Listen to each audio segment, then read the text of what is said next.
से जोड़ने वाले महान गायक ट्रेंडिंग स्टार खेसारी लाल यादव ने इस भजन के माध्यम से माता रानी के दरबार में हाजिरी लगाया है।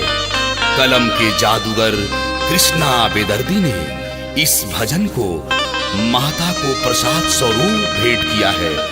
मैं रवि रंजन शब्दों का यह पुष्प माँ के नाम करता हूँ और जगत जननी के साथ दुनिया की सभी माताओं को प्रणाम करता हूँ। कि कवना से शीतल मैया अरे झूलेली झूलना कि के बांधे झूलुआ के डोरवो। जय हो माई उखड़ जा भगत। अरे कि के रे झूला बेला माई के झूलना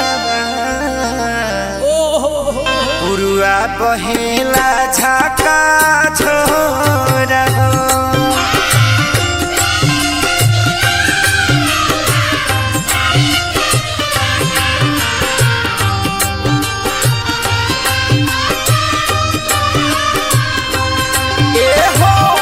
शहीद कुंवर मैया झूलनी झूलना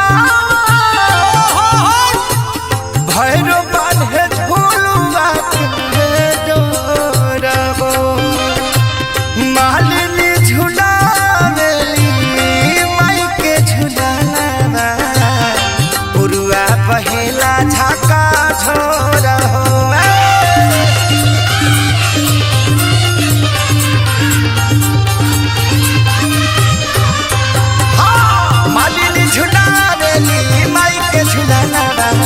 पुरुआ बहेला झाका झोरा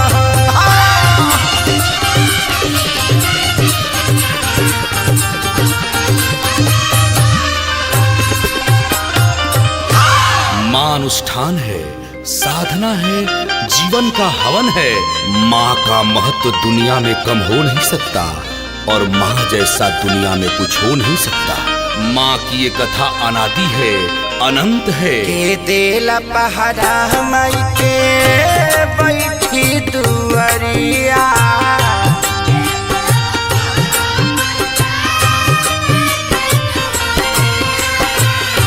के देला पहरा के देला पहरा के देला पहरा माई के बैठी दुआरिया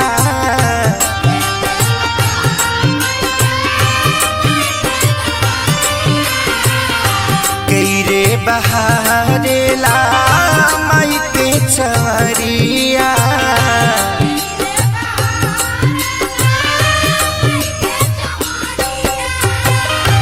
के कोर सुनेली मैया पचरा के कोर पोछेली लोरहो।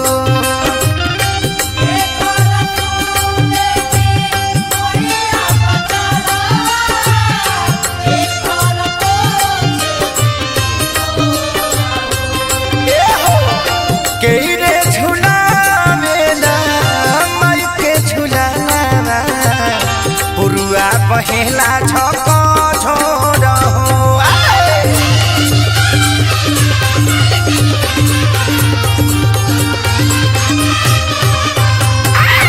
केरे झूलावेला माई के झूलना पुरुआ बहेला झका झोरा हो।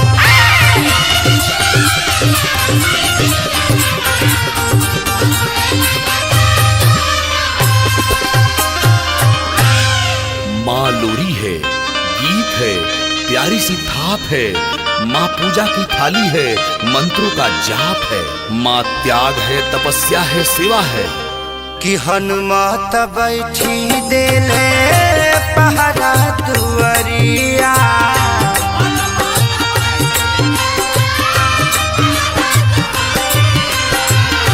मालिन बहारे ले माई के चवरिया